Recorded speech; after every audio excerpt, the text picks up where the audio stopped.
historique, phénoménal, du jamais vu, exploit musical. C'est ce genre d'adjectifs qui ont été utilisés dans la journée du 27 décembre 2024 pour qualifier le concert de Imra au Parc des Expositions d'Abidjan. Les chiffres exacts ne sont pas encore connus. Certains parlent de plus de 30 000, 40 000, voire même plus. Parce que l'espace prévu pouvait prendre 30 000 personnes, mais l'espace était bondé. L'extérieur, on n'en parle même pas jusqu'à 22 h. S'il y a bien un événement qui a cristallisé toute l'attention dans ce mois de décembre 2024, c'est bien le concert de Imra, le concert Sauvage 2. On ne parlera pas de Zenab et son record qui a fait plus que cela, sans même avoir une com avant assez impressionnante. Maintenant que le concert est passé, que les émotions recommencent à descendre, on va essayer de pouvoir analyser, décrypter ce qui s'est passé quelques heures avant l'événement, pendant l'événement, et faire des estimations sur l'après-événement. Parce qu'il a dit des choses pendant le concert et des choses sont passées avant le concert. Et on va voir si tout ça peut continuer sur du long terme et quelles sont les leçons à retenir de cela. Yo les gars, c'est Mr. Jeff pour une vidéo Les Analyses de Jeff pour analyser et décrypter le concert Sauvage 2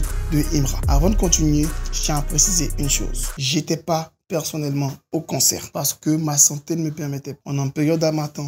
Je suis asthmatique et pour ceux qui ont vu mes dernières vidéos, ma voix était très cassée. Donc je ne pouvais pas me déplacer pour être au concert. En plus du fait que pour avoir les badges et tout, c'était un très gros casse-tête. Tout ce que je vais vous expliquer là, je l'ai pris témoignages de différentes personnes. Il y a au total 20 personnes que j'ai interrogées, qui ont eu des avis assez divers et variés. Et aussi, en plus de cela, j'ai pu suivre en direct certains lives et tout concernant le concert. Donc, ce ne sont pas mes avis qui seront partagés, mais d'avis d'autres personnes. Et moi, je vais essayer de faire une analyse et une synthèse de tout ça. Donc, avant de commencer, abonnez-vous pour ceux qui ne sont pas encore abonnés. Ici, on analyse et on décrypte les clips vidéo, l'actualité musicale, que ce soit ivoirienne, africaine, voire internationale. C'est parti pour parler du concert Sauvage 2 de Imra. Concert Sauvage 2 de Imra. Ce jour devait normalement marquer l'histoire de la musique ivoirienne, marquer sûrement le couronnement d'un nouveau roi ou d'un nouvel outsider dans la bataille du roi du rap ivoirien. Mais la journée commence différemment de ce qui était prévu. Les premières images sur les réseaux sociaux, on voit l'affluence et les personnes qui commencent à se diriger vers le parc des expositions. Tout le monde est en joie, tout le monde en liesse, tout le monde est super optimiste. Sur tous les réseaux sociaux, les mêmes visages, les mêmes vidéos sont republiées un peu partout pour montrer que la mobilisation se fait de plus en plus sentir. Mais il y a quelques jours de cela, on aurait pu assister à un tout autre scénario. Au départ, le concert était prévu pour se dérouler à l'intérieur du parc des expositions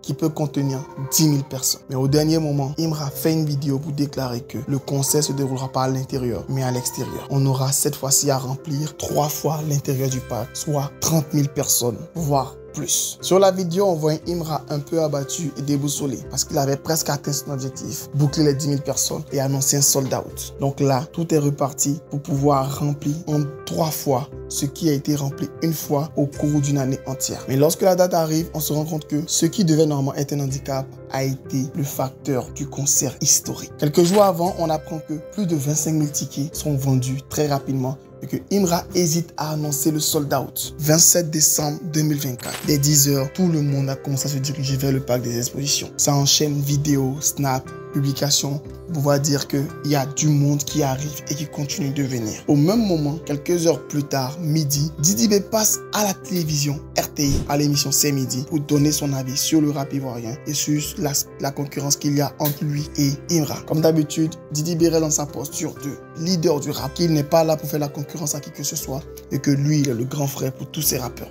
La première vidéo n'a pas vraiment un effet escompté parce que pour l'instant, tout le monde se dit Didi B fait du Didi B. Mais quelques minutes, pour ne pas dire quelques heures après la diffusion de l'émission, on a une vidéo de Didi B qui sort. Didi B qui poste une vidéo de lui en train d'écouter un son de Imra et qui invite tout le monde au concert. Immédiatement sur les réseaux sociaux, les avis sont partagés. Que ce soit les super fans de Didi B qui commencent à dire que il les a trahis en se ralliant à l'adversaire, ou même les fans de Imra qui trouvent inconcevable qu'il veuille associer son image à l'événement, ou tout simplement les personnes qui disent que Didi B est sage, il apporte son soutien à Imra. Très rapidement, les directs se multiplient, les publications se multiplient pour donner leur avis et impression concernant cette déclaration de Didi B. Mais quelques heures après, Imra fait des posts sur ses réseaux sociaux, précisément Instagram, où il reposte un de ses couplets. Et juste après, la vidéo annonce déjà la couleur. Bref, Didi B qui voulait faire un coup marketing en annonçant son arrivée au concert pour pouvoir tout simplement s'accaparer le buzz, comme beaucoup l'ont dit, se retrouve refusé l'accès par Imra de manière indirecte sur ses réseaux sociaux. Les heures passent et le parc d'exposition se remplit de plus en plus. de plus en plus de personnes affluent, de plus en plus de personnes viennent. Et on se rend compte que la direction artistique sauvage est suivie. Parce qu'à l'entrée, on a même des personnes déguisées, pour ne pas dire maquillées, comme des animaux de la jungle et tout. Bref, tout se passe de plus en plus bien pour le concert sur place. Mais sur les réseaux sociaux, tout le monde continue de parler de l'action de Didi B. Les heures passent sur place. Les heures passent et pour l'instant, aucune nouvelle de Imra. 20h. Le concert prévu au préalable pour 16h, 20h, aucune nouvelle de l'artiste. Les choses démarrent assez lentement et la foule qui est là depuis le matin 10h commence à fatiguer et s'impatienter. Tout le monde réclame Imra, tout le monde veut voir Imra. Finalement, l'artiste arrive sur scène à 23h. Et selon certaines informations, il est arrivé déjà comme quelqu'un qui a déjà pris assez d'inspiration avant de monter sur scène. Je rappelle, l'abus d'alcool est dangereux pour la santé et assez énervé et agacé. Mais sur scène, dès les premiers pas de Imra sur scène, la foule est en délire. Les plus de 30 000 personnes présentes sur scène ovationnent et applaudissent Imra qui monte avec le disque d'or pour présenter à tout le public. Le concert se termine finalement à 2h du matin. Et sur scène, Imra a fait le show. Il a fait des déclarations et beaucoup de choses. On a plusieurs choses à retenir de ce concert. Déjà, premièrement, le premier artiste des temps modernes à pouvoir réunir plus de 30 000 personnes. Parce que même à 22h, les gens continuaient à fuir et le rang était encore assez long. Mais celui qui s'est monté le trophète, comme le cheveu dans la soupe Didi B, a quand même atteint son objectif. Un jour qui devait être le jour de consécration pour Imra, les réseaux sociaux ne parlaient que de l'action de Didi B et de ce qu'il avait fait. Un semblant de réconciliation, tout simplement pour lancer une dernière attaque, un dernier pic à son rival afin de lui faire perdre ses moyens et de faire en sorte de rester dans sa tête. Pendant son concert, Imra a fait beaucoup de déclarations. Déjà, premièrement, qu'il ne veut pas les voir ici, qu'ils ont toujours douté de lui, ils n'ont jamais eu confiance en lui. Et c'est pas maintenant qu'il a atteint son niveau qu'ils vont venir se rallier à lui. Que lui, il n'est pas dans une négociation, il ne veut pas entendre parler de négociation. Que lui, il est là pour la concurrence. Que ceux qui veulent s'asseoir à sa table viennent sur le tatami faire la compétition pour savoir qui est le plus fort, qui est le meilleur. La deuxième déclaration choc de Imra est qu'il annonce la sortie de son album une semaine après la sortie de l'album de Didi B. Clairement pour pouvoir essayer de plomber la communication de Didi B, comme une réponse à Didi B. Certaines personnes ont demandé pourquoi pas le même jour pour pouvoir vraiment faire une vraie concurrence. Il a dit une semaine, on attend de voir. Parce que si les deux albums sont lancés, on va dire avec une semaine d'intervalle, le premier à avoir le disque d'or sera vraiment celui qui aura marqué les esprits. Si Didi B là, ça a comme une logique. Mais si Imra là avant Didi B, on va dire que le gars a fait une véritable remontada. Bref, qu'est-ce qu'on peut retenir de ce concert, de l'événement? Premièrement, Imra, ça c'est mon avis personnel à moi, vous pouvez donner le vôtre en commentaire, a réussi ce que beaucoup cherchent à faire depuis longtemps. Mais malheureusement, il n'a pas encore l'expérience et la maîtrise pour pouvoir vraiment canaliser toute l'énergie et toute l'aura qui déferle sur lui. Certains se sont plaints du concert, l'ont trouvé trop long et tardif. Parce qu'à un moment donné, on disait que la foule ne répondait plus, ne chantait plus avec lui. Parce que tout simplement, le public était épuisé. Depuis 10 heures, maintenir ce rythme et maintenir la même énergie était difficile, voire impossible. Lorsqu'il avait annoncé 1h30, beaucoup s'étaient plaints pour dire que 1h30 c'était beaucoup trop court. Mais là, le concert a commencé à 23h avec lui sur scène et c'est aux environs de 2 heures qu'il a arrêté. Donc soit plus de 2 heures de prestation. Et en plus de cela, l'autre chose à retenir, Imra a réussi à se faire distraire facilement par Didi B parce qu'il a parlé de lui plusieurs fois sur scène en l'attaquant directement. Certes, en ne citant pas son nom, mais en l'attaquant directement. Avec une vidéo et une interview télé le jour du concert, Didi B a réussi à plomber l'ambiance de Imra.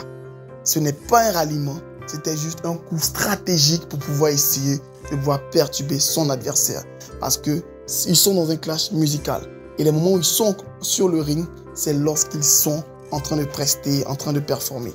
Et lui, avant que son adversaire ne monte sur le ring, il a réussi à le perturber et à lui faire perdre ses moyens. Un coup stratégique de la part de Didi B. Pour ceux qui pensaient que cette compétition, ce clash, allait s'arrêter, on n'est qu'au début. Et les choses vont continuer à avancer. Et je rappelle, la plus grande inquiétude de beaucoup de personnes, c'est que cette confrontation qu'il y a entre eux devienne beaucoup trop personnelle, voire dégénère. Donc c'est un moment de lancer un message aux deux groupes de fans. Restez dans la rivalité saine. Restez dans les clashs sains. Aucune attaque physique, que des paroles. De la même manière, vous faites les clashs Barça-Real. Restez dans la même chose. Didi B, Imra. Évitez les injures et tout, mais restez dans une ambiance de clash sain, positif, pour pouvoir avoir des artistes qui performent au plus haut niveau. Pour ceux qui voudraient que Imra se rallie à Didi B, ce serait quasiment impossible.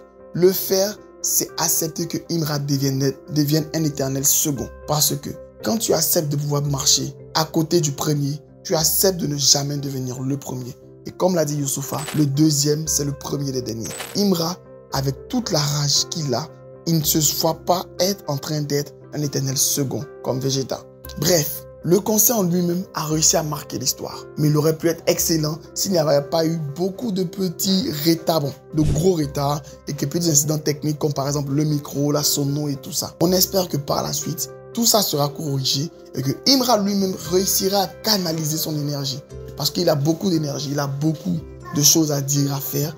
Mais il faudrait qu'il arrive à canaliser cela pour pouvoir structurer correctement tout ce qu'il fait. Pour ceux qui étaient également au concert, mettez vos avis et impressions dans les commentaires. Dites ce que vous avez pensé du commentaire tout en restant respectueux et courtois.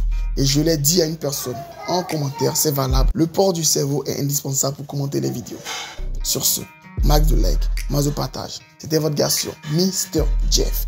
Et on reste impatient de voir comment 2025 va se passer avec la tournée des stades de Didi B, avec l'album de Didi B et l'album de Imra qui vont sortir la même année. Bref, 2025 s'annonce stratosphérique et beaucoup même prédisent un stade pour Imra. Sur ce, max de like, max de partage. Restez abonnés, restez connectés. Bye, Jeff.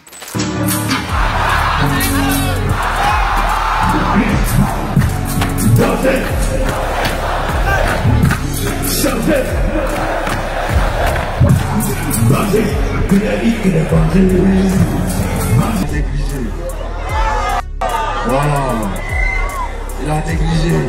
Pas les petits pains. Ils ont négligé. Mais s'ils avaient considéré au début que je racontais mes rêves et qu'il y avait 0 francs dans ma poche, s'ils m'avaient cru, ou même s'ils avaient soutenu ma science, on ne serait pas là. J'ai développé ma carrière dans les piquants.